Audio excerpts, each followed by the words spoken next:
सपा के हारने की जो मतलब वजह रही हैं वो क्या रही ऐसी? देखिए, समाजवादी पार्टी हारी नहीं, प्रशासन की मदद से समाजवादी पार्टी को हरवाया गया। गेस्ट इन आगाज के इस खास कार्यक्रम में बेहद खास मेहमान हमारे साथ जुड़ चुके हैं जिन्होंने जिनकी जन्मभूमि लखनऊ रही, जिन्होंने राजनीति को अपना लक्ष्य बनाया, जिनका बचपन राजनीति के इर्द गिर्द घूमा। और ऐसे खास मेहमान सौरभ यादव जी हमारे साथ में मौजूद हैं। उनके व्यक्तिगत जीवन से लेकर राजनीतिक जीवन तक जो भी उनका सफर रहा उस पर बातचीत करेंगे। सौरभ जी, आपका आगाज टाइम के इस चैनल पर बहुत बहुत स्वागत है। अगर मैं पहले सवाल की बात करूं तो आपका व्यक्तिगत जीवन कैसा रहा? व्यक्तिगत जीवन तो हम चौधरी परिवार में जन्मे। लखनऊ का एक विख्यात बहुत ही पुराना परिवार है, चाहे वो राजनीतिक दृष्टिकोण से आप देखें और चाहे आप उसको व्यापारिक दृष्टिकोण से देखें। बहुत पुराना परिवार है, पुराने लखनऊ का परिवार में जन्मा मैं। और जैसे कि हर राजनीतिक परिवार में बच्चों का जीवन होता है, उसी प्रकार से मैंने बचपने से राजनीति को देखा, सीखा, समझा। कई चुनाव देखे, हमारे पिताजी चुनाव लड़े, हमारे चाचा चुनाव लड़े और कई चुनाव लड़े। बहुत करीब से राजनीति को देखा और व्यक्तिगत जीवन मेरा बहुत ही खुशहाल और बहुत ही अच्छा रहा। अगर आपके राजनीतिक जीवन की बात करें, राजनीतिक जीवन की क्योंकि शुरुआत से बचपने से मैं राजनीति से परिवार से जुड़ा रहा हूं और हमारे पिताजी आदरणीय बाबूजी जगदीप सिंह यादव जी, जो कि आदरणीय श्रद्धेय नेताजी रहे हों, और चाहे हमारे बाबूजी के जो आदर्श थे, जिनको देखकर उन्होंने राजनीति शुरू की, जिनके साथ उन्होंने राजनीति शुरू की, देश के प्रथम समाजवादी पूर्व प्रधानमंत्री श्रद्धेय चंद्रशेखर जी, जिनको युवा तुर्क के नाम से भी जाना जाता है, उनके बहुत ही निकट सहयोगी हमारे बाबूजी रहे हैं। उत्तर प्रदेश की राजनीति में हो चाहे देश की राजनीति में, मैंने देखा बहुत करीब से राजनीति को और बहुत कुछ सीखा भी उनसे। बचपन का सफर कैसा रहा आपका? बचपन का तो एक मिडिल क्लास परिवार में जन्मा हूं, तो मिडिल क्लास परिवार का जो बचपना रहता है वही उसी तरीके से जिया हूँ। स्कूल, कॉलेज, मित्र यार, दोस्त यार, यही सब अपना बचपन का हमारा बीता है। बहुत अच्छा बीता है बचपन हमारा। अगर पढ़ाई की बात करें, ठीक है, तो आपकी पढ़ाई कहाँ से शुरू हुई? पढ़ाई मैं कॉलवेंट कॉलेज में पढ़ा, उसके बाद फिर लखनऊ विश्वविद्यालय में मैंने ग्रेजुएशन का लखनऊ विश्वविद्यालय से किया। उसके बाद फिर व्यापार में लग गया था। व्यापार के बाद फिर राजनीति में एक्टिव हुआ और राजनीति में फिर आ गया। मेरी टीम ने, आगाज टाइम की जो टीम है, उसने आपकी रिसर्च की, ठीक है, हमारी टीम अच्छी रिसर्च करती है जी। तो उसमें पता चला जब आप बचपन में अपने घर में रहते थे तो कई बड़े नेताओं का आवागमन रहता था आपके यहाँ, ठीक है। तो उस समय राजनीति के प्रति जब आदमी, जो बचपन होता है बच्चे का, तो बचपन में बच्चे अपने सपने गढ़ते हैं कि मुझे ये बनना है, वो बनना है। जब नेताओं का आवागमन हुआ उस समय आपकी क्या सोच उमड़ रही थी? देखिए, बात मैं करूंगा, वैसे तो सारे दल के नेता हमारे यहाँ लगभग आए, लेकिन मुख्यतः से हमारा लगाव और जुड़ाव हमारे परिवार का चंद्रशेखर जी से रहा। चंद्रशेखर जी जब भी लखनऊ आते थे तो वो हमारे घर जरूर आते थे। एक उनसे पारिवारिक रिश्ता, परिवार की तरह, घर के सदस्य की तरह रिश्ता था उनसे। और वो जब आए हैं लखनऊ, चाहे वो सांसद रहे हों, चाहे वो देश की सर्वप्रथम कुर्सी, देश के प्रधानमंत्री कुर्सी पर आए हों, तब भी वो निसंकोच हमारे घर पे और हम लोगों से मिलने आए हैं। और ये मैं बड़ा अपने आप को सौभाग्यवान समझता हूं कि चंद्रशेखर जी का आशीर्वाद जब कब भी मिला, उन्होंने हमेशा सर पे हाथ रख के कहा कि मेहनत करो और जो लक्ष्य तय करो उसको हासिल करो। चंद्रशेखर जी ने हमेशा हमसे, चाहे वो लखनऊ से अगर गुजर भी रहे हो ट्रेन के माध्यम से, तो जब पता चलता था मुझे कि चंद्रशेखर जी आज की रात की ट्रेन से बलिया से दिल्ली जा रहे हैं और लखनऊ में चाहे 2 बजे आए ट्रेन, चाहे 1:30 बजे आए, चाहे रात में 9 बजे आए, मैं अपने पिताजी से जिद करके मैं मिलने जरूर जाता था। आप जाते थे? बिल्कुल जाता था। और उन्होंने आशीर्वाद भी दिया कई बार, मतलब उनसे लगाव सा हो गया था। एक बड़े बुजुर्ग का जो अपने घर वाला लगाव होता है, वो चंद्रशेखर जी से लगाव था और आज तक है। वो श्रद्धेय हैं, स्वर्गीय हो गए, लेकिन उनकी बातें आज भी ऐसा लगता है जैसे कल की बात है। उन्होंने हमारे सर पे हाथ रख के आशीर्वाद। अच्छा, आपने चंद्रशेखर जी का जिक्र किया, तो उन्होंने आपको कोई ऐसे किस्से के बारे में बताया जिससे आप प्रेरित हुए हों? किस्से के बारे में तो नहीं, लेकिन एक वाक्य मैं जरूर जाहिर करना चाहूंगा यहाँ पे आपके माध्यम से। ये बात है सन 1991 की, जब वो देश के प्रधानमंत्री थे। और मुझे बहुत अच्छे से याद है, हमारी उस समय आपकी उम्र क्या रही होगी? अब 78 की पैदाइश है मेरी, 78 1978, और 91 में क्या उम्र रही होगी? 13 साल, 12-13 साल। तो हमारी परदादी जी, मतलब हमारे बाबा की माता जी, वो खत्म हुई। उस दौरान की बात है, चंद्रशेखर जी दिल्ली से आए थे किसी कार्यक्रम में। यहाँ उत्तर प्रदेश के मुख्यमंत्री श्रद्धेय हमारे नेताजी थे और बेगम हजरत महल पार्क में कोई कार्यक्रम, कोई सभा लगी थी। मुझे बहुत अच्छे से याद है। तो पिताजी कहने लगे कि उस दिन 10वां था, तो 10वें में हम लोग के यहाँ, क्योंकि हिंदू समाज में हम लोग के यहाँ होता है कि सर के बाल परिवार के लोग कटवाते हैं जब कोई घर का सदस्य खत्म होता है। तो 10वें का कार्यक्रम करके हम लोग सर के बाल हमारे कटे, और उसके बाद पिताजी ने कहा कि आज चंद्रशेखर जी आ रहे हैं, हमें वहां जाना है। तो मैंने सुना, मेरे कान में जब ये बात पड़े तो मैंने कहा मैं नहीं चलूंगा, और मैंने जिद पकड़ ली। पिताजी ने कहा नहीं, मैंने कहा नहीं मैं चलूंगा, और मैं गया। एयरपोर्ट में जब उनकी प्रधानमंत्री का जब प्लेन उतरता है, उतरा प्रधानमंत्री जी का प्लेन, तो हम लोग वहाँ लाइन में खड़े हो गए। तब चंद्रशेखर जी उतरे और उन्होंने देखा, सबसे मिले, सारे अधिकारी, सारे नेता सब थे, मंत्री, मुख्यमंत्री जी सब। तो जब उतरे तो उन्होंने देखा पिताजी को, सर पे पिताजी के भी बाल नहीं थे और हमारे भी बाल नहीं थे, हम साइड। तो उन्होंने सर पे मेरे हाथ रखा और पूछा पिताजी से क्या हादसा हो गया, क्या बात हो गई। तो पिताजी ने कहा कि हमारी दादी जी, मतलब पिताजी की दादी जी हुई, हमारी परदादी जी। तो हमारी दादी जी खत्म हुई। तो चंद्रशेखर जी ने पापा का हाथ पकड़ा और कहा कि आप यहाँ क्यों?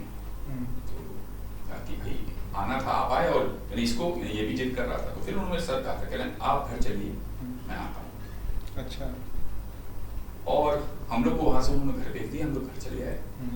और चंद्रशेखर जी बेगम हजरत महल पार्क में एक जनसभा, एक सभा चल रही थी पार्टी की, उसी मंच पे बैठे थे, श्रद्धेय नेताजी भी थे और भी सारे नेता मंत्री सब थे उत्तर प्रदेश के उस दौरान के।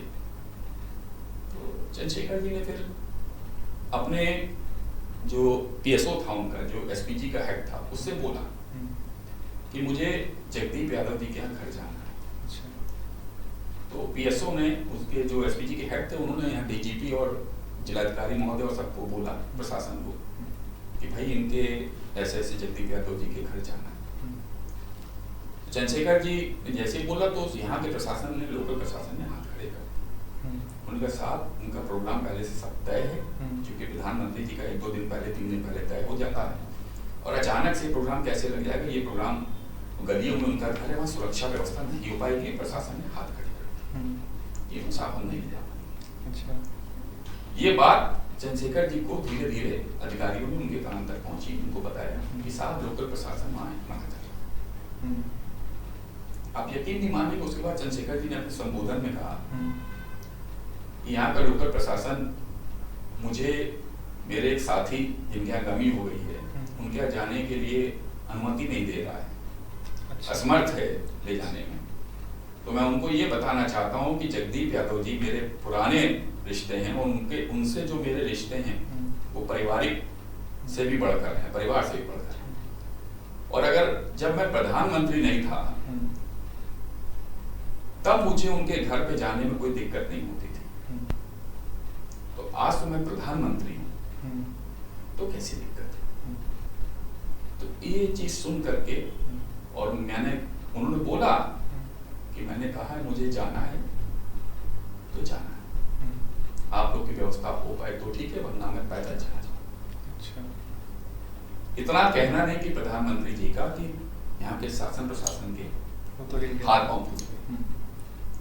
और 15 से 20 मिनट के अंदर सारी सुरक्षा, ब्लैक हेड कमांडो से लेके सारी सुरक्षा से लेके सारी व्यवस्था। अच्छा, मैं यहाँ पे आपको रोक रहा हूँ। जो चंद्रशेखर जी से आपके पिताजी की जो संबंध है, ये कहाँ से इतने विस्थापित हुए? ये इतना पुराना संबंध कैसे बना?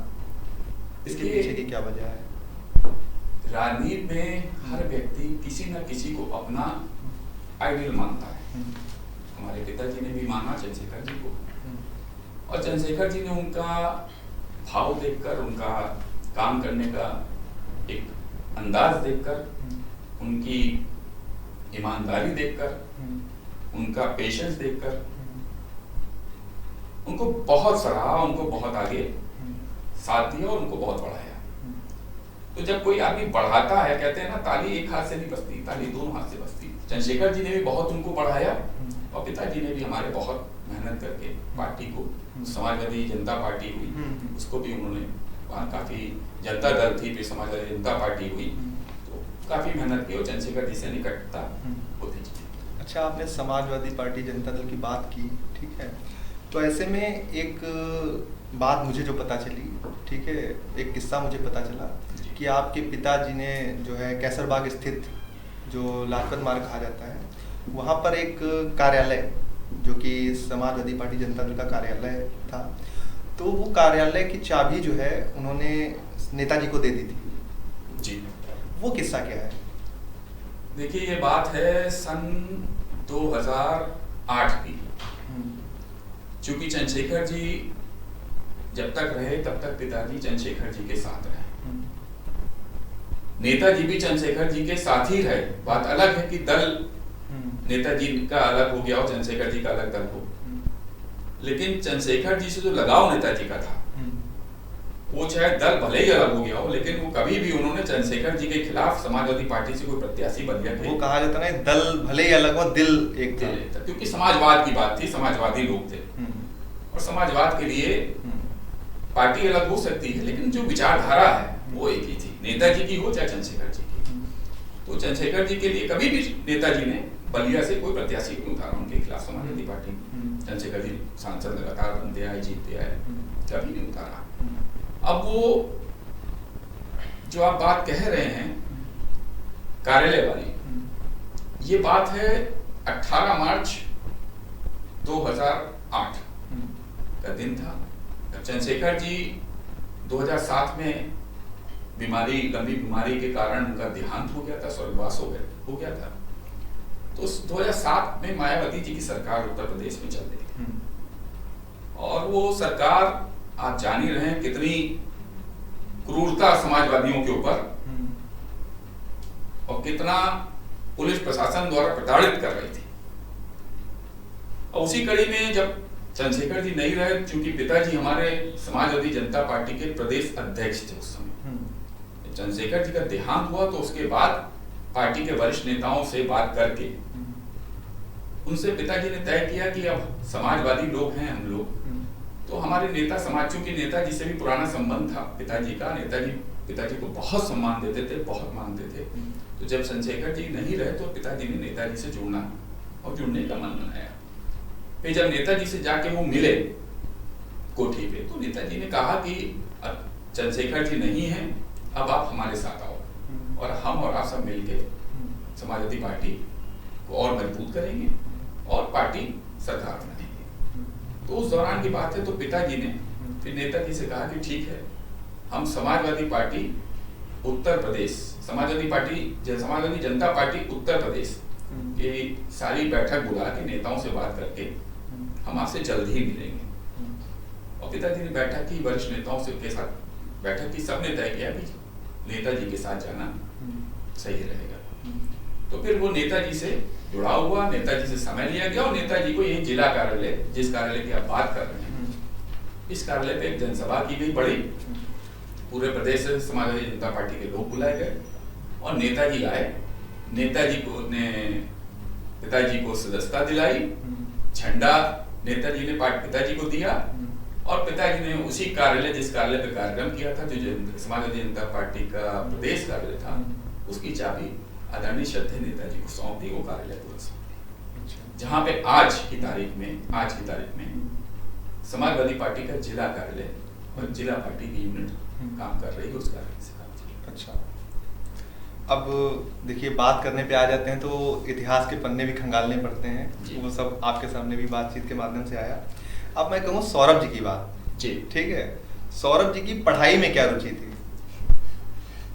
देखिए पढ़ाई में तो मैं ऐसे एक नॉर्मल बच्चा जो होता है उसी तरीके से रहा हूँ। मैं स्पोर्ट्स में ज़्यादा हमेशा एक्टिव रहा हूँ, स्पोर्ट्स की तरफ ज़्यादा मेरा झुकाव। कौन सा स्पोर्ट आपको पसंद था? देखिए मैंने जब पढ़ाई खत्म की उसके बाद उसी दौरान से मुझे बॉडी बिल्डिंग का शौक था। अच्छा जी। कद काठी तो आपकी लग रही है। और मैंने बॉडी बिल्डिंग की भी काफ़ी, ऊपर वाले की कृपा से काफ़ी आगे भी गया। मैं भारत श्री के लिए लखनऊ यूपी की टीम से, जो एसोसिएशन है यूपी बॉडी बिल्डिंग की, उसकी टीम, उससे मैं गोवा भी गया था। अच्छा। बेलगाम में उसका शो हुआ था, मैं वहाँ भी गया था। अच्छा। और मिस्टर लखनऊ भी मैं कई बार प्रयास किया हूँ लड़ने का, लेकिन अच्छा। सफलता नहीं मिल पाई, लेकिन रनर अप रहा हूँ। बॉडी बिल्डिंग का आपने जिक्र किया, ठीक है, फिर मुलायम सिंह यादव की जी बात की जाए, उनका भी कुश्ती से काफी पुराना संबंध रहा है। तो क्या समाजवादी पार्टी का जो उनके नेता हैं, तो उनका इन खेलों से, जो कुश्ती के खेल हैं या फिर बॉडी बिल्डिंग, इनसे ज्यादा रुझान रहता है? जी बिल्कुल होना चाहिए और रहता भी है। आदरणीय श्रद्धेय हमारे नेताजी वो कुश्ती को पसंद करते थे, पहलवानी को पसंद करते थे। तो वो इसलिए भी है कि जब पार्टी के नेता, पार्टी के कार्यकर्ता शरीर से मजबूत रहेंगे तो पार्टी बहुत मजबूत रहेगी। अभी अखिलेश जी ने वो टार्जन का भी सम्मान किया है, हाँ, उसका आपने देखा होगा। हाँ। माननीय राष्ट्रीय अध्यक्ष जी भी, हमारे आदरणीय राष्ट्रीय अध्यक्ष जी भी, वो स्पोर्ट्स को बहुत महत्व देते हैं। इसी के उसमें आपने देखा होगा गाना स्टेडियम जो उन्होंने बनवाया, हाँ, वो स्पोर्ट्स को बढ़ावा देने के लिए ही उन्होंने आते हैं, उस पर भी आते हैं। यूपी में जो अखिलेश यादव ने काम किया उन पर भी आते हैं। अभी अगर मैं बात करूं कि जब आप लखनऊ विश्वविद्यालय से आपने पढ़ाई की है, वहां पर आपने छात्र हितों की कौन सी बातों को रखा? वहां का कोई किस्सा हो आपका जो यादगार रहा हो अभी तक?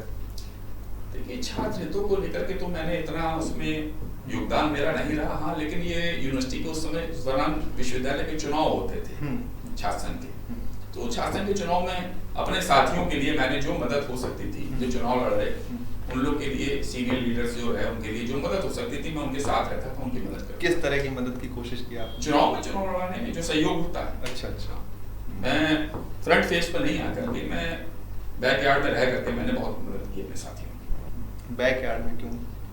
बस नहीं, उस समय था भाई जो नेतृत्व कर रहा है, मेरी एक राजनीति में एक सोच है कि जो नेतृत्व कर रहा है उसको नेतृत्व करने दिया जाए, खुद को नेता ना पहले बन के उसको पीछे किया जाए। मेरा ये सोच रही है और आज भी मेरी ये सोच है। कभी आपने चुनाव लड़ने का प्रयास किया? नहीं, विश्वविद्यालय कभी नहीं, विश्वविद्यालय में कभी चुनाव लड़ने का प्रयास नहीं किया। लड़ाने का हाँ जरूर मेरा योगदान है। पिताजी ने कभी प्रेरित नहीं किया उसके लिए कि चुनाव लड़िए, क्योंकि राजनीति से आपका परिवार उसी के इर्द गिर्द? पिताजी ने, मैं आपको चूंकि न्यूज चैनल में बैठा हूँ, मैं वैसे भी मुझे कोई गलत बात बोलने की आदत नहीं, मैं जो भी बोलता हूँ सही बोलता हूँ, सच बोलता हूँ। पिताजी ने कभी नहीं मुझे प्रेरित किया कि राजनीति में हम आ गए हैं। अच्छा। पिताजी ने कभी मुझे नहीं, किसी भी चीज के लिए उन्होंने ये नहीं दबाव नहीं बनाया कि तुमको ये करना है। उन्होंने कहा बेटा जो तुम्हारा मन करे। अच्छा। तो आप लखनऊ में घूमे हैं, हाँ, ठीक है, आप लखनऊ से ही हैं, तो लखनऊ में आपको कौन सी चीजें अच्छी लगती हैं, जरा उन पर बात करें। लखनऊ की जो संस्कृति है उसमें आपको क्या अच्छा लगता है? लखनऊ की सबसे जो मुझे ज्यादा चीज पसंद आती है वो है यहाँ की गंगा जमुनी तहजीब। लखनऊ की जो सबसे ज्यादा, उसके बाद मुझे चीज पसंद आती है वो यहाँ की भाषा। लखनऊ ही एक ऐसा शहर है, बहुत शहर घूमा हूँ, बहुत देश भी गया हूँ, लेकिन लखनऊ एक ऐसा शहर है जो मिठास यहाँ की भाषा में है, वो आपको विश्व में कहीं नहीं मिलेगी। तो कहते हैं ना, अगर जुबान मीठी है तो कई, चाहे जितना बड़ा दूरियां हो, जितने बड़े संबंध खराब हो, अगर मीठी जुबान होती तो संबंध बेहतर हो जाता। इसलिए लखनऊ के लिए क्या ही कहूँगा, लखनऊ तो खैर दिलो जान में बसता है, हम लोगों के रग रग में बसता है, और लखनऊ से बहुत लगाव है, बहुत प्यार है। सौरभ जी ने कभी शर्मा की चाय पर वो जो राजनीतिक बकैती चलती रहती है उस पे कभी चर्चा की है, वहां पर खड़े होकर? इत्तेफाक हुआ था एक बार जाने का, पर मैंने बात इसलिए नहीं रखी क्योंकि मुझे वहां, मैंने सुना कई लोगों को बात अपनी रख रहे थे, लेकिन वहां पे बात रखते रखते लोग बेसर पैर की बातें रखने लग जाते हैं, हंसी मजाक का एक वो बन जाता है। वो जब, अगर राजनीति एक ऐसी चीज है, ये इसको गंभीरता से आदमी को इस पे चर्चा और विचार करना चाहिए। इसको हंसी मजाक का कहते हैं ना, ठिलुएबाजी वाला, वो नहीं करना चाहिए। इसलिए मैं उससे दूरी बनाता हूँ, उस तरीके के राजनीतिक चर्चा से। सौरभ जी की लखनऊ के अंदर कभी अपने दोस्तों के साथ जो बैठकी लगती हो, जहाँ पर रोजाना ये समय तय हो कि यहाँ पे सभी लोग मिलेंगे बैठेंगे, क्योंकि दोस्ती तो हर सभी के जीवन में आती है, ऐसा कोई किस्सा आपके जीवन में रहा जहाँ पर आप बैठते हो, बातचीत करते हो? हाँ, रहता है। अपना राजनीतिक कार्यालय है, जो जिला कार्यालय है, उसके बगल में कमरा है अपना। कार्यालय पूरा पार्टी को समर्पित कर दिया था, उसके बाद बगल में कमरा है, वहीं बैठते हैं हम लोग। पार्टी के लोग आते हैं जो किसी पद पे नहीं है या जो पद पे भी हैं। 6 लाजपत राय भवन में हमारा कमरा है, बाबूजी का हमारे कमरा है, हम लोग वहीं बैठते हैं, चर्चा होती है, बात होती है। कब लगा आपको कि मुझे अब राजनीति में उतरना चाहिए, समाजवादी पार्टी से जुड़ना चाहिए? क्योंकि आप समाजवादी पार्टी से पूर्व ही सही लेकिन नगर महासचिव रह चुके हैं।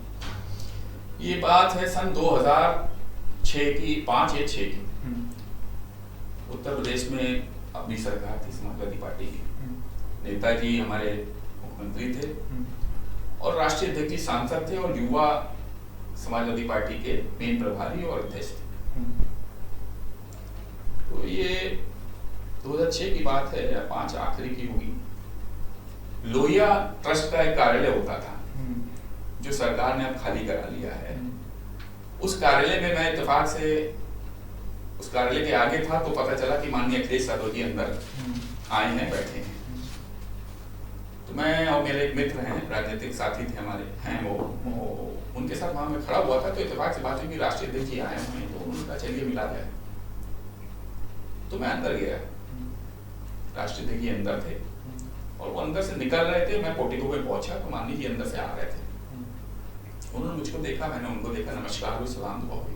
वो मेरी पहले उनसे 1 to 1 मुलाकात। उन्होंने कहा क्या, कहाँ क्या, सब बातचीत हुई, मैंने बताया। उन्होंने बड़ा हाथ मिलाया और एक मित्र भाव से, मित्र जैसे होता है उस तरीके से उन्होंने हमको किया। तो मुझे बड़ा प्रभावित लगा कि इतने बड़े शख्स, इतनी बड़ी शख्सियत हमारे राष्ट्रीय अखिलेश जी, वो हमको इतना सरलता से हाथ मिला रहे थे, सरलता से बात कर रहे हैं। तो मुझे, मैं बहुत प्रभावित हुआ उनसे। और उन्होंने हमसे कहा भी कि तुम आना, आके मिलना। उसके बाद वो गाड़ी में बैठे चले गए। उसके बाद फिर एक बार 2009 में उपचुनाव चल रहा था मलियाबाद विधानसभा का, मुझे बहुत अच्छे से याद है। बहन जी की सरकार थी, क्योंकि 8 में हम लोग पार्टी मर्ज कर चुके थे पिताजी हमारे, और 2009 में उपचुनाव चल रहा था। तो वहाँ राष्ट्रीय अध्यक्ष जी, आम, गर्मियों का सीजन था तो आम खाने गए थे। साथ में बाबूजी भी थे हमारे और भी पार्टी के साथी सब लोग थे। मैं भी पहुंचा तो मानिए जी आम खा रहे थे, मैं उनके पीछे खड़ा हुआ था। तो सुरक्षा अधिकारियों ने, जाहिर सी बात है भाई, वो नेता राष्ट्रीय अध्यक्ष हैं पार्टी के आज की तारीख में, और उस समय सांसद थे, युवा के प्रभारी थे। तो मैं पीछे खड़ा तो सिक्योरिटी वाले ने हल्का सा, तो उनकी नजर मुझ पर पड़ी, तो उन्होंने देखा तो उन्होंने तुरंत सिक्योरिटी वाले मना किया और कहे पहचान लिया। हाँ, पहचान लिया और आगे बुलाया। और बड़े दिनों बाद उनको तब बुलाया, तुम आएंगे सामने के साथ, आएंगे साहब मिलेंगे आपसे। नहीं, तुम आके मिलो मुझसे और तुम काम करना, तुम साथ में काम करना है। ठीक है भैया, आऊँगा मैं। उसके बाद वहाँ से साथ में हम लोग, नबी पन हमारे पिताजी के मित्र हैं, उनकी अर्धांगिनी, उनकी धर्मपत्नी जी का देहांत हो गया था। तो हमारे बाबूजी ने माननीय राष्ट्रीय अध्यक्ष जी से कहा कि भाई ऐसे पुराने साथी, उनकी पत्नी खत्म हो गई। तो राष्ट्रीय अध्यक्ष 1 सेकंड के अंदर आम खाते खाते हाथ धोया, कहेंगे चलिए वहीं चलना है। वहाँ गाड़ी में बैठे हम लोग साथ वहाँ चले गए। साथ में आनंद गौरिया जी भी थे और साजन भाई भी थे, सब लोग थे। वहाँ गए, वहाँ मिले। फिर जब गाड़ी में वहाँ से बैठने गए, फिर उन्होंने मुझको दरवाजा बंद कर लिया, फिर खोल के बुलाया और कहा फिर से कि मुझसे तुम कल आके मिलो, कल प्रदेश कार्यालय पे जाना। ठीक है सर।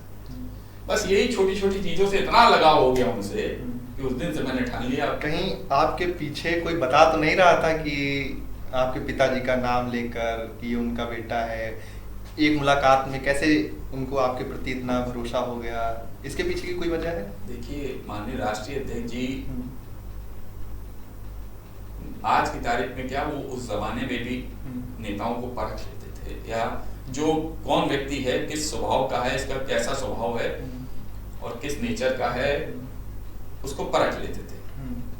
हो सकता है उन्होंने कुछ देखा हो मेरे अंदर, मैं तो उस समय कुछ भी इतना एक्टिव नहीं था, लेकिन उन्होंने 2-3 बार मुझसे कहा। उसके बाद फिर मैंने मन बना लिया, मैंने कहा नहीं, अब माननीय जी से मिलूंगा।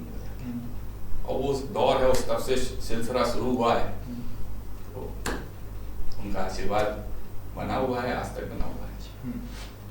तो अभी अगर मैं बात करूं कि आप नगर महासचिव रह चुके हैं, अभी आपके सामने पूर्व लग चुका है जी, इस पर क्या कहेंगे आप? देखिए, पूर्व तो पद तो आते जाते रहते हैं, और पूर्व तो लगने से आदमी के अंदर वरिष्ठता आ जाती है। और मेरा मानना है, मैं जब 2016 में महासचिव बना, 16-17 में, उससे पहले मैं उपाध्यक्ष था और उत्तर प्रदेश में हम लोग की समाजवादी पार्टी की सरकार थी, मुकेश शुक्ला जी अध्यक्ष थे। उसमें मुझे माननीय राष्ट्रीय अध्यक्ष सीधे लखनऊ का उपाध्यक्ष बना के भेजा। मैं आभार व्यक्त करता हूँ माननीय राष्ट्रीय अध्यक्ष जी का, और उन्होंने आशीर्वाद बनाए रखा सदैव हमारे ऊपर। उसके बाद फिर 2016 में फाकिर सिद्दीकी जी नगर अध्यक्ष, इस समय भी मौजूदा फाकिर सिद्दीकी जी हैं, उस समय फाकिर सिद्दीकी जी नगर अध्यक्ष बने।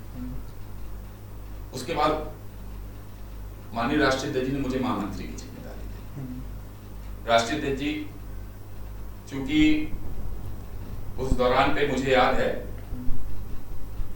पार्टी में थोड़ा वो चल रहा था, लेकिन असमंजस, लेकिन वो सारी चीजें भुला करके उन्होंने मुझे जिम्मेदारी दी, मैं महामंत्री बना। फाकिर भाई के साथ मैंने काम किया। फिर 2019 में फिर उन्होंने कमेटी बन, पूरे प्रदेश की कमेटियां भंग हुई, मेरे पीछे पूर्व लगा, जैसे कि आप अभी कह रहे थे। फिर 19 के बाद फिर 2020 में 19 में सुशील दीक्षित जी नगर अध्यक्ष बनाए गए। उसके बाद 2020 में कोविड से पहले मुझे फिर राष्ट्रीय अध्यक्ष जी ने बुला के महामंत्री की, लखनऊ महामंत्री की जिम्मेदारी दी। तो जो पूर्व लगा था वो फिर खत्म हो गया। अच्छा। और तब से लेके मैं 2023 तक मैं लखनऊ का लगातार महासचिव। अच्छा। अभी आपको कितना आगे जाना है? कभी आपने विधायकी के लिए सोचा या नहीं सोचा? क्या ये हमारी पार्टी, हमारे नेता तय करेंगे। अच्छा। कि उनको कहाँ हमको ले जाना है, संगठन में संघर्ष कराना है, या किसी सदन में या विधानसभा, या जहां पार्टी उचित समझेगी, जहां राष्ट्रीय अध्यक्ष जी का मैं निर्देश होगा। मैं एक छोटे कार्यकर्ता की हैसियत से काम कर रहा हूं और उसी तरीके से काम करूंगा, जहां उनका निर्देश होगा मैं वहां करूंगा। नहीं, ये तो पार्टी का निर्देश हो गया। सौरभ जी की अंदरूनी राजनीति आदमी करता है तो जाहिर सी बात है, हाँ। चाहे छोटे स्तर पर राजनीति करे चाहे बड़े स्तर पर राजनीति करे, हर व्यक्ति कहीं ना कहीं किसी सदन का मेंबर बनने का सपना तो देखता ही। तो अगर उसमें मैं भी कोई सपना देख रहा हूँ तो ऐसे कोई गलत तो है। हाँ। अब बात करेंगे कि समाजवादी पार्टी के लिए आपका संघर्ष कितना रहा है, जब से आपने पार्टी से जुड़े और तब से अभी तक का जो संघर्ष रहा आपने, क्योंकि नेता हो या छात्र नेता हो, अगर नेता नगरी की लाइन में आता है तो सबसे पहले पुलिस की लाठी और जनता के मुद्दों को लेकर ही वो आता है, तो उस पर क्या था? देखिए, समाजवादी पार्टी संघर्षों की पार्टी है, और समाजवादी पार्टी के कार्यकर्ताओं नेताओं की पहचान ही संघर्ष है। और ये बात जो आपने सवाल किया, बहुत अच्छा सवाल किया, मुझे बड़ा पसंद आया संघर्ष की, क्योंकि संघर्ष का नाम सुनते ही मेरे खून के अंदर गर्मी आ जाती है। बॉडी बिल्डिंग आपका पेशा है? हाँ, रहा है एक जमाने में, लेकिन संघर्ष पिछले महामंत्री काल में मैं जब रहा हूँ महामंत्री रहते लखनऊ के, तो कई संघर्ष हुए, बहुत संघर्ष हुए, सड़कों पर संघर्ष हुए, पुलिस की लाठियां भी चली हजरतगंज चौराहे पे और लाठियां टूटी भी।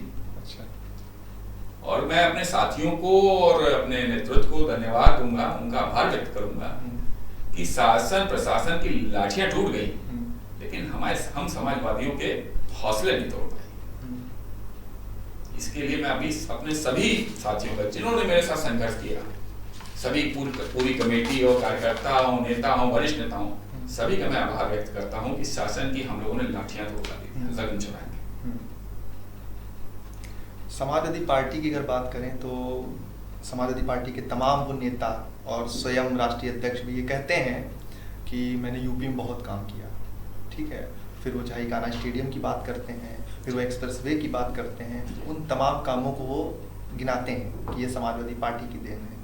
क्या हुआ जो कुर्सी चली गई? देखिए, समाजवादी पार्टी की सरकार की बात करें, आदरणीय हम सबके नेता अखिलेश यादव जी, राष्ट्रीय अध्यक्ष जी की बात करें, जो उनका विकास का जो विजन था, जो उन्होंने काम किया उत्तर प्रदेश में, आप भी यहीं के रहने वाले हैं, मैं तो पार्टी से जुड़ा हूँ, पार्टी का छोटा सा कार्यकर्ता हूँ, मैं तो कहूंगा इस चीज को कि उनसे बेहतर तो काम किसी ने नहीं किया और ना कोई कर पाएगा। ये बात आम पब्लिक भी आज की तारीख में कहती है कि जो काम अखिलेश यादव जी ने किया अपनी सरकार में, समाजवादी सरकार में, उसका 5% भी भारतीय जनता पार्टी की सरकार आज तक नहीं कर पाई। और ये तो 12 से 17 तक का कार्यकाल था हमारे राष्ट्रीय अध्यक्ष जी का, मुख्यमंत्री जी का। अगर ये कार्यकाल और 5 साल 10 साल बढ़ जाता तो मेरा मानना है कि लखनऊ, चूंकि मैं लखनऊ की बात करूंगा, उत्तर प्रदेश तो बहुत बड़ा है, लखनऊ की राजनीति करता हूं, मैं लखनऊ की बात करूंगा। लखनऊ को जिस विजन से माननीय राष्ट्रीय अध्यक्ष जी देख रहे थे, जिस नजर से लखनऊ को बनाना चाहते थे, मुझे इतना विश्वास है कि विश्वास क्या, मुझे ये चीज कंफर्म है कि लखनऊ आने वाले टाइम में अगर राष्ट्रीय अध्यक्ष जी को 2 टर्म 1 टर्म और मिल जाता तो लखनऊ लंदन बनने से कोई नहीं होगा। बड़ी बात कह रहे हैं आप। बिल्कुल कह रहा हूँ। आप देख लीजिए ना, मेट्रो कौन लाया? लखनऊ मेट्रो। आगरा एक्सप्रेसवे किसने बनाया? कान्हा स्टेडियम किसने बनाया? 1090 किसने बनाया? डायल 100 किसने बनाया? सीजी सिटी किसने बनाया? कितने नाम गिना दूं मैं? सुबह से अगर गिनाना शुरू करूंगा तो शाम हो जाएगी, लेकिन काम नहीं खत्म होगा। आप इस सरकार का बताइए। यूपी सरकार के किस काम से आप खुश हैं? यूपी सरकार जो इससे मौजूदा सरकार, आपको ये काम आप ही बता दीजिए। नहीं, मैं आपसे पूछ रहा हूँ कि कौन सा काम? हमें तो कोई काम दिखा नहीं, अब आप ही बता दीजिए। यूपी सरकार ने तो कोई काम नहीं है। हाँ, एक काम किया है, बेगुनाहों के घरों पर बुलडोजर जरूर चलवाया है। हाल ही में भी आप देख रहे हैं बिजनौर में जो चल रहा है एनडीए का, गरीब आदमी पैसा लेकर के, कर्जा लेकर के, जेवर रख करके, कितनी तकलीफों से ब्याज पे पैसा लेकर के जमीन लेता है, उसको मकान बन पाता है। मकान बनने के बाद लोग रहने लग जाते हैं, रहते हुए उनको 6 महीने हो जाते हैं, तब एलडीए को, शासन प्रशासन को नहीं दिखता है। जब मकान जमीन की रजिस्ट्री हो रही होती है तब नहीं दिखता है। जब मकान बन के रहने लग जाते हैं, कर्जा ले लेते हैं लोग और ब्याज भर रहे होते हैं कैसे खून पसीने की कमाई से, तब एलडीए हमारा बुलडोजर लेके पहुंच जाता है और कहता है सील करिए, इसकी एनओसी लीजिए वरना इसको गिरा दे। ऐसा एक मामला अकबर नगर में भी हो चुका है। देखिए कितने लोग, पुराने लोग सब रहते थे, गिरा दिया गया सबका। क्या वो गलत था गिराना, या फिर हम कह रहे सरकार की निगाह से कुछ बच नहीं सकता। रेवेन्यू जहां होता है, स्टैंप जहां आप रजिस्ट्री कराते हैं, रजिस्ट्रार होता है, सरकार का ही तो नहीं है, तो रजिस्ट्री कैसे हो जाती है? जो सरकार की डिपार्टमेंट है, आपको रजिस्ट्री होनी चाहिए। रजिस्ट्री नहीं होगी तो कोई गलत कर नहीं पाएगा, कोई गलत बेच नहीं पाएगा, कोई गलत खरीद नहीं पाएगा। सरकार को होना चाहिए। समाजवादी पार्टी पे ये आरोप लगता है कि ये, मैंने ऐसा सुना है कि ये बरसाती मेढक हैं, ये राजनीति, जब वो मतलब चुनाव पास में आते हैं तब ये लोग जो है अपने जो है जनहित की बातें करते हैं और जनता के बीच में जाना शुरू करते हैं। क्या कहेंगे इस पर? नहीं, ये जिसने भी कहा है वो बिल्कुल राजनीतिक व्यक्ति नहीं हो सकता। अच्छा, जिसने भी ये कहा है, मैं इसको बिल्कुल इस तरह से नकारता हूँ। और रही बात जनहित के मुद्दों की, तो मेरे ख्याल में अभी तो हाल फिलहाल कोई चुनाव है नहीं। आप देख लीजिए, माननीय राष्ट्रीय अध्यक्ष जी को सदन में सिर्फ जनहित की बात ही उठा रहे हैं, पीडीए की बात कर रहे हैं, जनहित की बात कर रहे हैं। जिसकी जितनी संख्या भारी उतनी उसकी हिस्सेदारी की बात है। आपने पीडीए का जिक्र किया, अभी मानसून सत्र विधानसभा का चल रहा था उत्तर प्रदेश में, और समाजवादी पार्टी की विधायक पूजा पाल की अगर बात करें जी, तो उन्होंने सिर्फ जो है कानून व्यवस्था को लेकर मुख्यमंत्री जी की तारीफ कर दी। इतने में समाजवादी पार्टी की तरफ से और राष्ट्रीय अध्यक्ष की तरफ से उनका जो है निष्कासन लेटर आ गया। क्या कहेंगे उस पर, यदि पीडीए की बात हो रही है तो? देखिए, पीडीए की बात नहीं, ये है यहाँ पे जो पूजा पाल जी विधायक हैं, आदरणीय विधायिका जी ने जो उनके ऊपर कार्रवाई हुई है वो एक अनुशासनहीनता के उस पर। अच्छा।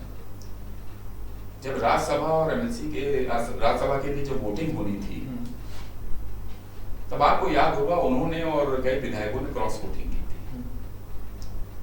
हम अगर किसी दल में जुड़े हैं और हम उसके दल की मदद से उस दल से हम जीत के आ रहे हैं और हम उसको धोखा दें, बैठते हम सदन में उसके साथ हैं और धोखा देके हम दूसरे लोग को वोट करेंगे, तो क्या ये उचित है? और मैं तो राष्ट्रीय अध्यक्ष जी को, अपने अन्य राष्ट्रीय अध्यक्ष जी को और नेतृत्व को आभार व्यक्त करता हूँ कि ऐसे जो भी लोग हैं विधायक धोखेबाज जो थे, हालांकि अब तो नहीं है, लेकिन जो भी धोखेबाज विधायक थे उनके ऊपर निगाह रख के उनके ऊपर तुरंत कार्रवाई करनी चाहिए। इसमें कार्रवाई से पूरी तरीके से संतुष्ट हूँ। सपा के हारने की जो मतलब वजह रही हैं वो क्या रही ऐसी? देखिए, समाजवादी पार्टी हारी नहीं, शासन प्रशासन की मदद से समाजवादी पार्टी को हरवाया गया है। चाहे वो लोकसभा में आप चले जाइए 24 में और चाहे 22 में आप चले जाइए विधानसभा में। उस समय में आप लोगों के भी संज्ञान में आए, क्योंकि आप ही लोग चौथा स्तंभ हो, आप ही लोग सब दिखाते हो। आप लोग कोई भी जानकारी में आया हो कि जिला अधिकारियों के माध्यम से जो विधायकों की काउंटिंग में गलतियां, विधायकों के लिए काउंटिंग में जो उनके लिए वोट की चोरी की गई काउंटिंग में, कुछ विधायक अगर मान लीजिए 1500 वोट से जीत रहे हैं, कोई विधायक 500 वोट से जीत रहा है, तो उसको भाजपा के इशारे पर कहने पर रिकाउंटिंग कराकर उसको 1500 वोट से 2000 वोट से 3000 वोट से पीछे कर देना और हरवा देना और सर्टिफिकेट भाजपा को दे देना, ये कहाँ का न्याय है? पब्लिक इस चीज को जान रही बहुत अच्छे से। आप भी मान रहे हैं कि वोट छूट? बिल्कुल 100%। और अगर बात करें कि यूपी की राजनीति को लेकर, क्योंकि अभी जो लोकसभा का चुनाव हुआ, ठीक है, उसमें दो लड़कों की जोड़ी जो कही जा रही थी, ठीक है, भाजपा सरकार कह रही है कि वो जोड़ी फ्लॉप हुई है, ठीक है। अभी बिहार में चुनाव होने हैं, बिहार में भी राहुल गांधी और तेजस्वी यादव की जोड़ी जो है वोट अधिकार यात्रा पर काम कर रही है और वोट यात्रा निकाल रही है। क्या प्रभाव पड़ेगा इसका यूपी की राजनीति पर और बिहार की राजनीति पर? देखिए, उत्तर प्रदेश की राजनीति में भारतीय जनता पार्टी तो जुमलेबाज पार्टी है और झूठ बोल बोल कर पब्लिक को गुमराह करती है, जनता को गुमराह करती है। चाहे वो मोदी जी का 2014 से पहले के भाषण हो, वो आप सुन लीजिएगा, आपको सत्य सामने आ जाएगा। चाहे वो 2019 का चुनाव हो, उससे पहले भाषण सुन लीजिएगा, वो तब आपके सामने सत्य आ जाएगा। और चाहे 2024 चुनाव हो, उस चुनाव के दौरान जो उन्होंने भाषण दिए, जो बातें कही, उसको आप देख लीजिए। अभी तक के पूरा 2014 कहे गई बातें उनके जो चुनावी घोषणा पत्र थे भारतीय जनता पार्टी के, 2024 चल रहा, अभी तक पूरा नहीं हो पाए। 15 लाख रुपया खाते में बोला था उन्होंने कि हर व्यक्ति के, भारतीय नागरिक के खाते में 15 लाख रुपया आएगा, जो काला धन लेके ये लोग गए हैं। क्या आया आपके खाते में? बताइए। दूसरी चीज, किसानों की आय दोगुनी करने की बात मोदी जी करते हैं, भारतीय जनता पार्टी की सरकार करती है। किसान आज कितना परेशान है, आत्महत्या पे आत्महत्या किसान कर रहा है, और किसान को आप उसका अनाज उगाने के लिए उसको आप सामग्री नहीं उपलब्ध करा पा रहे, और ऊपर से लाठीचार्ज हो रहा है किसानों के ऊपर। लेटेस्ट चल रहा है आजकल, न्यूज चैनल पेपरों में चल रहा है। कहाँ मिल रहा है किसानों को अपना सामग्री, उनको अनाज उपलब्ध कराने के लिए, खेती बढ़ाने के लिए? खाद नहीं, खाद कहाँ मिल पा रही है? बताइए, नहीं मिल रही है। आप कितना सुन रहे हैं? आप किसानों की आय दुगनी करने की बात करते हैं, और यहाँ खाद तो आप उनको दे नहीं पा रहे हैं। कहाँ जा रही है खाद? अब ये तो भारतीय जनता पार्टी के लोगों से पूछना चाहिए, जो शासन में बैठे उन लोगों से पूछना चाहिए कहाँ जा रही है खाद। अभी लखनऊ में समाजवादी पार्टी ने इसके प्रति जो प्रदर्शन भी किया था, जी जी, खाद चोरी को लेकर या खाद की कमी को लेकर, तो तब कुछ पता चला कि कहाँ जा रही है खाद? भाई इसके लिए तो भारतीय जनता पार्टी के नेताओं से, मंत्रियों से और सरकार से सवाल पूछना चाहिए। हाँ। जवाबदेही उनकी है, हम समाजवादियों की तो है नहीं। नहीं, मुझे लगा कि हो सकता है आपको कुछ पता चला हो। नहीं, सबको पता है और आपको भी पता है। ये जवाबदेही तो भारतीय जनता पार्टी के लोगों की है, जिनकी सरकार है। अगर बात करें समाजवादी पार्टी की, तो समाजवादी पार्टी में ब्राह्मणों को लेकर जो बातें उठती, चाहे दावा की बात हो जाए, उसमें एक परिवार को लेकर, चाहे वो सपा समाजवादी पार्टी से राष्ट्रीय अध्यक्ष अखिलेश यादव ने जो पूरे ब्राह्मण समाज को लेकर जो बातें कही, तो क्या ब्राह्मणों का उसमें जो है क्या बोलते हैं जगह नहीं है इतनी समाजवादी पार्टी के भीतर? नहीं, ऐसा नहीं।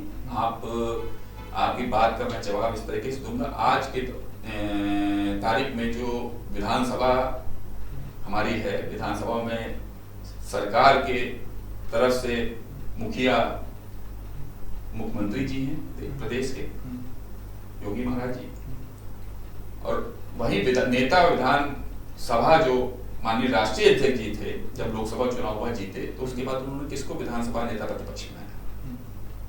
आदरणीय माता प्रसाद पांडे जी। तो आपके सारे सवालों का जवाब, उससे बड़ा तो कोई पद नहीं है आज की तारीख में उत्तर प्रदेश में विधानसभा में। तो जब उस पद पे उनको बैठाया है, तो आप कैसे कह सकते हैं कि ब्राह्मणों के लिए जगह नहीं? और ये भी कहा जाता है कि समाजवादी पार्टी मुस्लिम और यादव वोट बैंक पर ही टिकी हुई है। वोट बैंक की राजनीति होती है और हर दल करता है। इस चीज को कोई अगर कहता है कि हम वोट बैंक की राजनीति नहीं करते, तो वो गलत कहता है। वोट बैंक की राजनीति हर दल करता है, चाहे वो भारतीय जनता पार्टी हो, चाहे वो कोई दल हो। और रही बात मुस्लिम यादव की, अगर मुस्लिम यादव पे राजनीति माननीय अखिलेश यादव जी करते, हमारे राष्ट्रीय अध्यक्ष जी, तो जो लोकसभा का भी 24 में चुनाव हुआ है, इसमें आप देख लीजिएगा यादव लोगों को कितने लोगों को टिकट दिया है। अभी तीन जो है विधायकों को समाजवादी पार्टी ने पूजा पाल से पहले जो है 3 विधायकों को निष्कासित किया है। जी जी, मनोज पांडे, अभय सिंह जी। हाँ हाँ। तो क्या वजह रही इसके पीछे? वजह यही रही जो पूजा पाल जी के लिए रही। उन्होंने तो खिलाफत की पार्टी की अंदर पार्टी को बहुत नुकसान पहुंचाया और पार्टी के विरोध में काम किया। उसके बाद भी माननीय राष्ट्रीय अध्यक्ष जी उनको तवज्जो देते थे, हमेशा उनको सम्मान देते थे। लेकिन उन लोगों ने जब अति कर दी और राज्यसभा के चुनाव में जब क्रॉस वोटिंग कर दी और खुलेआम जाके भारतीय जनता पार्टी के डिप्टी सीएम और नेताओं मंत्रियों के साथ जाके खड़े होकर फोटो खिंचाने लगे, तो जाहिर सी बात है कोई भी दल का नेता होगा, अगर हम आपके साथ खड़े हैं, आप हमारे साथ खड़े हैं, अगर आप हमको धोखा देंगे या हम आपको धोखा देंगे, तो आप हमको तत्काल कार्रवाई करेंगे उस पर, और होनी भी चाहिए। इसमें कोई गलत नहीं है, बिल्कुल होनी चाहिए कार्रवाई। अब जिसके ऊपर कार्रवाई होती है वो तो कुछ ना कुछ बोलेगा ही अपने पक्ष के लिए कि हाँ भाई ये हुआ, ये गलत किया उन्होंने, इसके लिए मैंने नहीं किया। लेकिन चाहे अभय सिंह जी हो, चाहे राकेश प्रताप सिंह जी हो, विधायक बने समाजवादी पार्टी की वजह से, विधायक बने समाजवादी पार्टी के नाम पे, विधायक बने जो आज की तारीख में अपने क्षेत्र में जो अपना रावा ढावा चला रहे हैं, वो सिर्फ अगर देन है तो समाजवादी पार्टी की देन। बिना सिंबल के लड़के देख लें, हैसियत सामने आ जाएगी। दल से बड़ा कोई नहीं होता। अब बात करें भाजपा सरकार की, तो ये मतलब जो है सत्ता पक्ष ये कहता रहता है कि ये गुंडा माफियाओं की सरकार है, समाजवादी पार्टी को लेकर ये कहती रहती है हमेशा। क्या इसके पीछे की वजह है? देखिए, उनको तकलीफ ये है कि जनता लगातार, समाजवादी पार्टी 17 में चुनाव हारी, ठीक है, हार गई, जो भी कारण रहा हो, उसके बाद माननीय राष्ट्रीय अध्यक्ष जी ने जो कमियां थी उस पर सुधार किया और लगातार जनता उनको पसंद करती जा रही है और पसंद कर रही है, जिसका आपको रिजल्ट हाल ही चुनाव में लगातार आपको दिख रहा होगा। अब भारतीय जनता पार्टी जिस हिसाब से काटो बाटो की जो राजनीति करती है, हमारे माननीय राष्ट्रीय अध्यक्ष जी सबको साथ लेकर चलने की राजनीति करते हैं। वो इसी उससे चिढ़कर गलत सलत आरोप लगाते हैं, जबकि अगर गुंडा और माफिया की बात की जाए तो आज की तारीख में जो डिप्टी सीएम बने बैठे हैं उनके ऊपर जरा मुकदमों की जांच आप कर लीजिएगा, निकलवा लीजिएगा, तो पता चल जाएगा कि गुंडा माफिया कौन है और किस सरकार में है, डिप्टी सीएम भी और सीएम भी। इटावा की घटना आपने सुनी होगी, जी, जो कथावाचक को लेकर जो हुआ, उस पर आपकी क्या प्रतिक्रिया है? देखिए वो बड़ा दुखद वो रहा, वो किसी भी उससे हो समाज से, कथावाचक का कोई धर्म वो जात नहीं होती। कथा वाचक करने वाला व्यक्ति जिसको ईश्वरीय शक्ति से ज्ञान प्राप्त होता है कोई व्यक्ति कथावाचक बन सकता है, वो किसी भी उससे हो। उसमें मैं नहीं मानता कि वो यादव समाज से हैं या वो फलाने समाज से हैं या वो उस समाज से हैं तो कथावाचक नहीं कर सकते, कथावाचन नहीं कर सकते। मैं मानता हूँ उससे ये जिस तरीके के लोगों ने उनके साथ घटना की मैं उसकी निंदा करता हूँ। और कथावाचक हमेशा ईश्वर का एक मार्गदर्शन होता है, ईश्वर को का रास्ता दिखाने वाला होता है, तो उसको उस रूप में देखना चाहिए, ना कि किसी जाति के रूप में। जिस तरह से नेता प्रतिपक्ष राहुल गांधी ने इलेक्शन कमीशन को कटघरे में खड़ा किया और वोट चोरी का कथित तौर पर इल्जाम लगाया, देश भर की बात करें, अब जो है यूपी में भी अखिलेश यादव वो भी कह रहे हैं कि जो है वोट चोरी हुई, ठीक है, 18,000 शपथ पत्रों की बात भी हुई। क्या मतलब लगता है आपको कि कहाँ से ये चीजें गड़बड़ हुई? देखिए राहुल गांधी जी ने बात उठाई सदन में, तो उसका आधार है इसलिए उठाई। उन्होंने सारे तथ्यों को निकाला, सारी चीज उनकी टीम ने काम किया, महीनों काम किया, उसके बाद उन्होंने उसके प्रूफ के साथ सदन में उसको पेश किया। और रही बात हमारे माननीय राष्ट्रीय अध्यक्ष जी की, तो राष्ट्रीय अध्यक्ष जी ने तो काफी पहले 18,000 एफिडेविट चुनाव आयोग को भेजे थे। राहुल गांधी जी तो आज सदन में कह रहे हैं, राष्ट्रीय अध्यक्ष जी कितना पहले 18,000 एफिडेविट भेजे थे, चुनाव आयोग ने जवाब ही नहीं दिया आज तक। जवाब कौन नहीं देगा जिसके पास कोई जवाब नहीं हो। अभी जिलाधिकारियों ने उनका जवाब दिया है ट्वीट के माध्यम से। वो तो देखिए ऊपर से निर्देश हो जाए तो जिलाधिकारी तो जवाब क्या सब कुछ कर रहे हैं आपके सामने ही है। लेकिन जिस सवाल हम आपसे आज पूछेंगे तो जवाब आप आज ही ना देंगे। आज आप मुझसे सवाल पूछे तो जवाब मैं आज ही दे रहा हूँ ना, कि मैं 6 महीने बाद आपको जवाब दूंगा। उस जवाब को भी मतलब रह जाता है जिलाधिकारी के, नहीं रह जाता। और राहुल गांधी जी की जहां तक बात है, राहुल गांधी जी ने बहुत अच्छा बेहतरीन तरीके से मुद्दा उठाया और बहुत पब्लिक उसको सराह रही, पसंद कर रही है। और राहुल गांधी जी को भी देश में लोग बहुत पसंद कर रहे हैं। इंडिया गठबंधन के हमारे नेता हैं पार्टी के, माननीय राष्ट्रीय अध्यक्ष जी और राहुल गांधी जी और इंडिया गठबंधन के साथी सब लोग मिल करके ईमानदारी से चुनाव कराना चाहते हैं, चोरी से नहीं। भारतीय जनता पार्टी चोरी से चुनाव कराती है। जब उन्होंने प्रेस वार्ता की और चुनाव आयोग ने उनको तुरंत, चुनाव आयोग ने भी प्रेस वार्ता की और उसमें कहा कि राहुल गांधी के पास कोई सबूत नहीं है, 7 दिन में वो जवाब दे मुझे और नहीं तो देश से माफी मांगे। ये 3 चीजें वहां पर मिली। वहीं पर अनुराग ठाकुर ने भी जो है इस पे कहा था कि जो है रायबरेली हो या वायनाड हो, वहां से प्रियंका गांधी और राहुल गांधी ने जो भी ये मतलब वोट चोरी हुई एक हिसाब से कहा जाए तो 65 लाख शायद आंकड़ा दिया गया था, ठीक है। तो उन आंकड़ों पर जो है चुनाव आयोग ने अनुराग ठाकुर को क्यों नहीं मेंशन किया? अब आप ही सवाल कर रहे हैं और आप ही जवाब दे रहे हैं। नहीं तो यही है, मैं यही कहना चाहता हूं, मैं आ रहा हूं इस बात पे। भारतीय जनता पार्टी की देश में सरकार है, चुनाव आयोग देश में चुनाव कराता है, तो ये कहीं ना कहीं आपने जो सवाल किया उसका जवाब भी आपने दिया, तो कहीं ना कहीं से पूरा चैनल है। भारतीय जनता पार्टी जो चुनाव आयोग से कहती है चुनाव आयोग वही सवाल करता है, वही। इसीलिए उन्होंने प्रियंका गांधी और राहुल गांधी से तो सवाल कर लिया और अनुराग ठाकुर से सवाल नहीं किया। यही है कारण, आप समझ लीजिए अंदर से मिली भगत है सब। जो ऊपर से स्क्रिप्ट लिख के आ जाती है चुनाव आयोग वही बोलता है। राहुल गांधी जी ने इतना अच्छे से सवाल, लेकिन अगर बात करी जाए चुनाव आयोग की तो उसका किसी पार्टी पक्ष या विपक्ष से कोई मतलब नहीं होता है, वो एक लोकतंत्र संविधान के दायरे में आता है जी। फिर उस पर भी प्रश्न चिन्ह खड़ा हो रहा है। बिल्कुल हो रहा है, देश की यार एक मतदाता आपका इसमें प्रश्न चिन्ह लगाया चुनाव आयोग पे। बस इस प्रश्न चिन्ह का ही मैं जवाब चाहता हूँ, क्योंकि अनुराग ठाकुर की बात हो या राहुल गांधी की बात हो, इसीलिए मैंने इस सवाल को पूछा। बिल्कुल है, प्रश्न चिन्ह है। और चुनाव आयोग की निष्पक्षता से किसी भी दल, मैं ये नहीं कहता कि कांग्रेस हो, भारतीय जनता पार्टी हो या हमारी पार्टी हो समाजवादी पार्टी, इसको देख करके अपनी बात रखे, निष्पक्षता से एक एक वोटर के हित में अपनी बात को प्रेस कॉन्फ्रेंस करके क्लियर करना चाहिए था। और राहुल गांधी जी ने जब सवाल सदन में उठाया था चोरी का वोट का, तो उसके बाद 48 घंटे तक चुनाव आयोग की आपकी उनकी जो डेटा जिसपे होता है वो साइट क्यों बंद हो गई? क्यों चुनाव आयोग ने साइट अपनी शट डाउन कर दी थी सवाल उठने के बाद? इस बात का जवाब दे चुनाव आयोग, क्यों 48 घंटे चुनाव आयोग की साइट डेटा साइट बंद रही थी? सारी मीडिया ने दिखाया चुनाव आयोग की साइट बंद हो गई, साइट नहीं खुल रही है, लिख के आ रहा उस पर। कहीं ना कहीं दाल में काला खाना, तभी ना कुछ गलतियों में अपना सुधार कर रहे हो, कुछ ना कुछ ऐसा कर रहे हो। और उसके 1 हफ्ते 8 दिन बाद चुनाव आयोग प्रेस कॉन्फ्रेंस करता है, कहता है कि राहुल गांधी 7 दिन में जवाब दें, नहीं तो फिर माफी मांगे। आप क्या कर रहे थे 7 दिन 8 दिन से? अगर सवाल सदन में हुआ था तो अगले दिन चुनाव आयोग को प्रेस कॉन्फ्रेंस करनी चाहिए थी। साइट क्यों बंद हो गई 2 दिन के लिए? तो दाल में काला है, दाल में काले नहीं, दाल ही पूरी काली। अच्छा।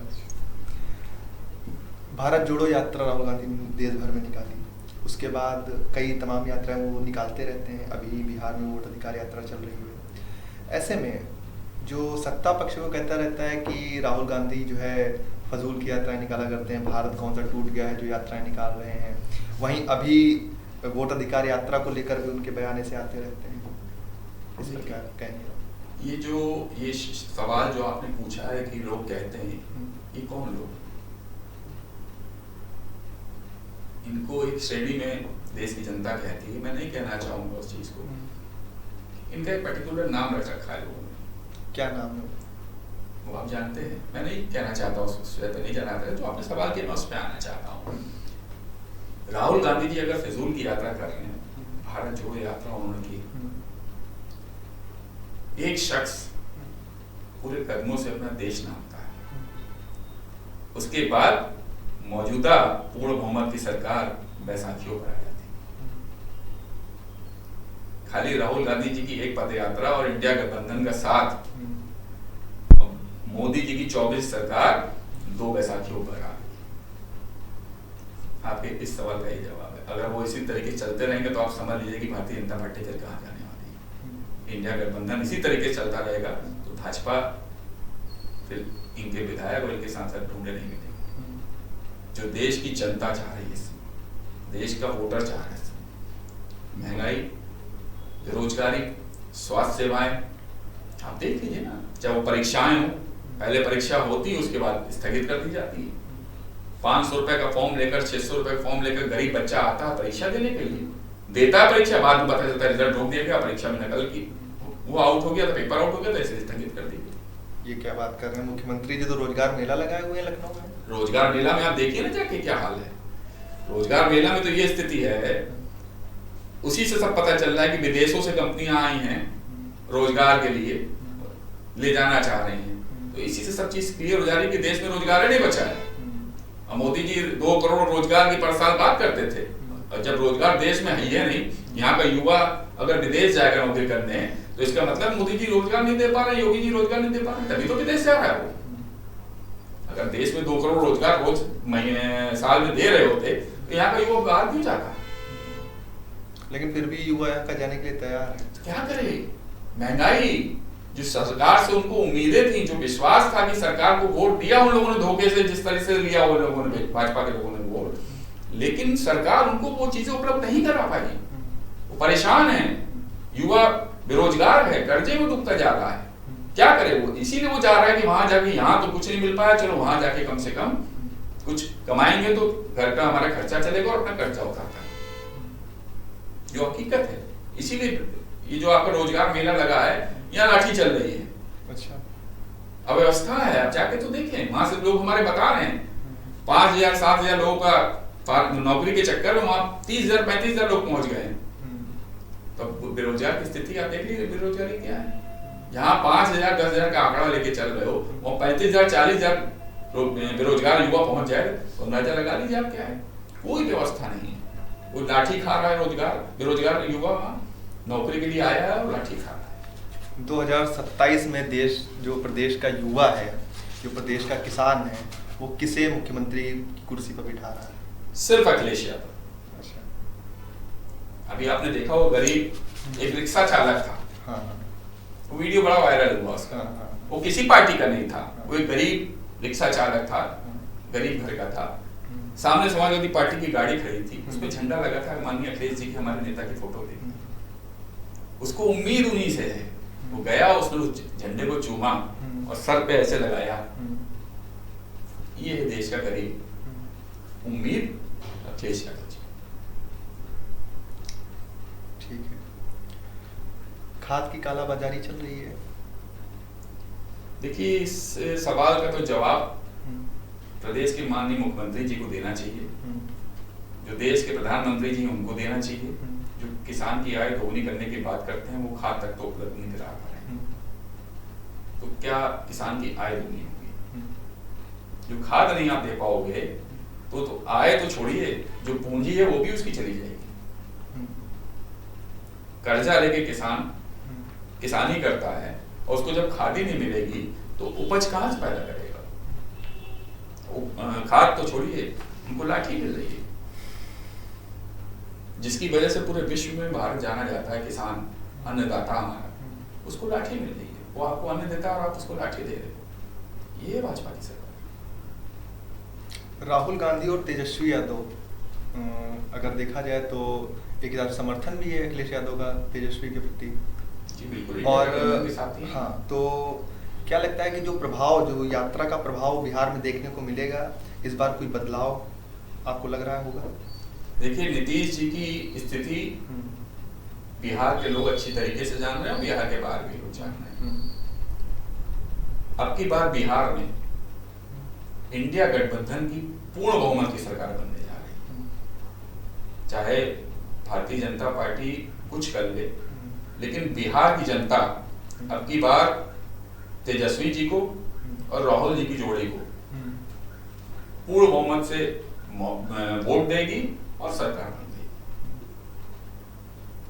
राहुल गांधी की छवि की बात करूंगा यदि मैं, तो राहुल गांधी को आप किस छवि से पहले देखते थे और अभी उनकी छवि आपके नजरिए में कैसी है? राहुल गांधी जी बहुत बड़े नेता हैं, मैं उनके लिए क्या कहूँगा, लेकिन मैंने जितना भी उनको देखा है पहले से अब में जमीन आसमान का अंतर। अब उनके अंदर जो एक भावनात्मक लगाव और जो एक दूसरे का किसी मजबूर की मजबूरी, किसी दुखिया का दर्द समझने का जो भाव आ गया ना, यही आज की तारीख में नेताओं को चाहिए। और राहुल गांधी जी उसमें बहुत अच्छे से कर रहे हैं और मैं पूरी तरीके से विश्वास भी रखता हूं कि बिहार की जनता हो और चाहे अन्य प्रदेशों की जनता हो, देश की जनता हो, राहुल गांधी जी में एक अच्छा नेता देख रही है और निश्चित तौर पर उनको आगे सफलता मिलेगी। मेरी शुभकामनाएं। रैपिड क्वेश्चन पे आते हैं जी। ठीक है, आगाज टाइम का ये एक खास प्रश्न वाला कार्यक्रम है। रैपिड क्वेश्चन में मैं नाम लूंगा, आपको एक वाक्य में उस व्यक्ति के बारे में बताना रहेगा। अच्छा। प्रधानमंत्री नरेंद्र मोदी, पहला नाम। झूठ बहुत बोलते हैं। मुख्यमंत्री योगी आदित्यनाथ, बहुत अहम में रहते हैं। तानाशाही। चाचा शिवपाल, गरीब कार्यकर्ताओं की बात को रखते हैं और उनके साथ रहते हैं। अखिलेश यादव, वो तो हम लोग के हृदय सम्राट हैं, दिल पे राज करते हैं और उनके लिए तो हम लोग कुछ भी कर गुजर नहीं होते। केशव प्रसाद मौर्य, स्टूल मंत्री। ब्रजेश पाठक, वो आए बाएं लगते हैं, वो उनको कोई गंभीरता, उनकी बात को कोई गंभीरता से नहीं लेता है। नेताजी, श्रद्धेय नेताजी, उनके लिए मेरे पास शब्द नहीं है। वो हम लोग के लिए एक तरीके से आज भी सब कुछ है। और राहुल गांधी, बेहतरीन इंसान, बेहतरीन नेता और देश का आने वाले भविष्य। प्रियंका गांधी, अच्छी नेता हैं, बड़ी वरिष्ठ नेता हैं, मैं उनके लिए क्या कहूँ, लेकिन बहुत सरल और सादगी और अच्छी नेता है। डिम्पल यादव, भाभी जी हमारी सादगी की मिसाल हैं और हमारी नेता हैं, उनके लिए हम लोग कुछ भी करने गुजरने को तैयार हैं। अपर्णा यादव, पारिवारिक सदस्य हैं माननीय अखिलेश जी की, बस इतना ही। बात करें तेजस्वी की। तेजस्वी जी अच्छे लीडर हैं, बहुत अच्छे वक्ता हैं, बहुत दमदारी से अपने लोगों और अपने कार्यकर्ताओं के लिए हमेशा खड़े रहते हैं। चाहे कोई भी स्तर हो, वो हर स्तर पर जाने के लिए तैयार रहते हैं। जगदीप धनखड़, राष्ट्रपति महोदया जी अच्छे इंसान थे, उन्होंने अच्छी बात रखी जिसका सिला उनको ये मिला। राजनाथ सिंह वरिष्ठ नेता हैं, सम्मानित हैं, लखनऊ के सांसद हैं हम सबके, भारतीय जनता पार्टी की क्या, वो तो इस समय लखनऊ के सांसद हैं, लेकिन उनसे सारी ताकत ले ली गई है। नेता बहुत अच्छे। और आप जिन नेताओं के बारे में बताना चाहें, जिनके जो आपको लगता हो कि उनके बारे में बताना चाहिए, तो क्या कहेंगे उस पर, जो छूट रहे हो मेरे से नाम? नहीं, क्या बताऊंगा, नेताओं का तो नाम वो तो बताया जाए, ऐसे क्या किसी के लिखा है। चलिए, आपका बहुत बहुत धन्यवाद समय देने के लिए। और हाँ, हमारे आगाज टाइम की जो जितने भी दर्शक देख रहे हैं, उन्होंने जो उत्तर प्रदेश की राजनीति में जो चहल पहल रही और जो जनहित के मुद्दे रहे, उन पर विस्तार से चर्चा हुई। आगे भी ये कार्यक्रम जारी रहेगा। तब तक के लिए धन्यवाद।